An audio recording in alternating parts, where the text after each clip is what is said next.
ako na binasa ng unggoy. Oh my God. Salamat, salamat, sabi niya. Okay lang ba kayo? Hindi ko na mukhaan si Ariel. Mga parati. Alam mo may pusa sa amin. Sa daming patay na pusa. Ay, bakit? Alam mo sa mga highway? Siya. Siguro tawid ng tawid kasi. Kawawa naman sila. Diyos ko, Lord. Sinabi mo pa. Pero hindi matutuloy siguro yung ulan. Ayan na yun. Tingnan. Ay, ang dilim eh. Ayan. Pauwi na kami.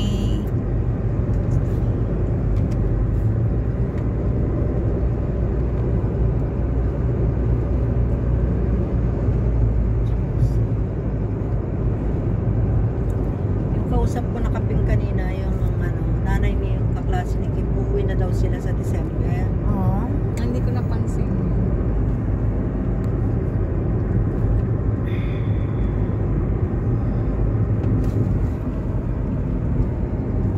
Yan. Tapos ang Friday. Natapos na naman. Yan, padilim na. Hindi, maliwanag oh.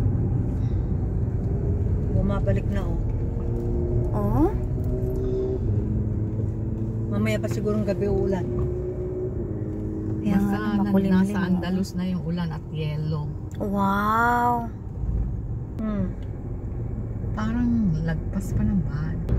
Naku, manang itigil mo na nga yung sweet-sweet na yan. Bakit? Hindi ka talaga umano. Mamamatay ka, di kawawa ka pa na hindi mo natikman. Bahala ka.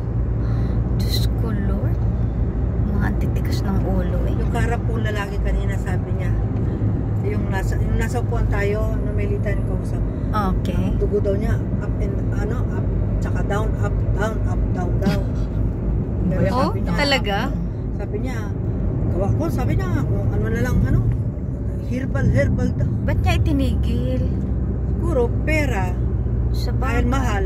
Mas mahal ang Ang gamot. Niya, gamot at saka treatment.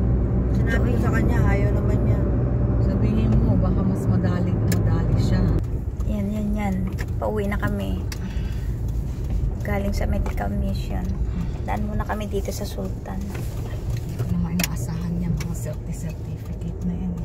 Huh? Diyos ko.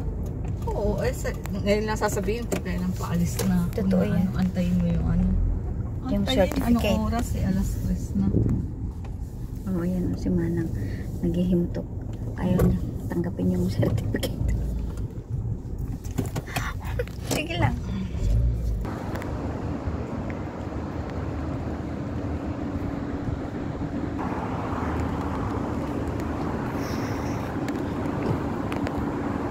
Dito muna kami sa Sultan dadaan bago kami uuwi.